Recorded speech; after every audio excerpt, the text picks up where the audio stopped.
ફૌજી અહીંયા ઉપસ્થિત છે એમને વંદન કરી અભિનંદન આપી અને મંચ પર પધારવા હું આમંત્રિત કરું છું. પણ વાત કરશે તો બે જ વિષય ઉપર વાત કરશે, એક તો આતંકવાદ અને એક તો પીઓકે.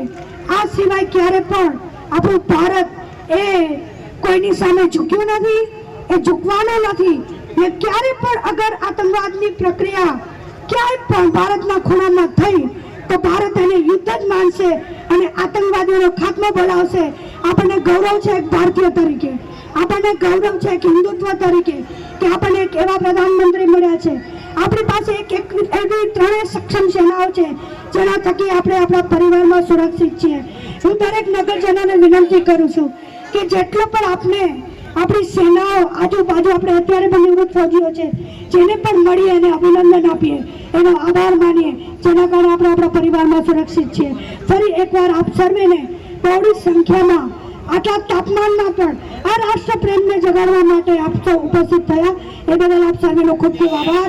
જય હિન્દ. આજે આપણા બધાની છાતી ગદગદ ખુલે, કારણ કે આપણી આન બાન અને શાન એટલે આપણો તિરંગો.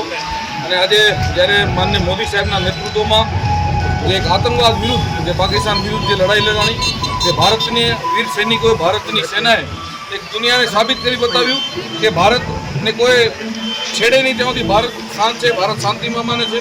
પણ જ્યારે ભારતને કોઈ છેડે છે ત્યારે ભારત છોડતું નથી. પાકિસ્તાનમાં આવેલા આતંકવાદીઓના અડ્ડાઓ ઉપર આપણા દેશના વીર જવાનોએ જે રીતના હુમલો કરી અને તમામ અડ્ડાઓનો ધ્વંસ કરી નાખ્યો. ઓપરેશન સિંદૂર જે આપણું સફળ થયું, દુનિયાને ભારતની શક્તિનો ખબર પડ્યો, ત્યારે આજે ભચાઉ શહેરમાંથી એક ભવ્ય તિરંગા યાત્રા કાઢવામાં આવી હતી, જેમાં ભચાઉની દરેક સમાજો, દરેક ધર્મના લોકો ખૂબ ઉત્સાહભેર આવી ગરમીમાં પણ ઉપસ્થિત રહ્યા હતા.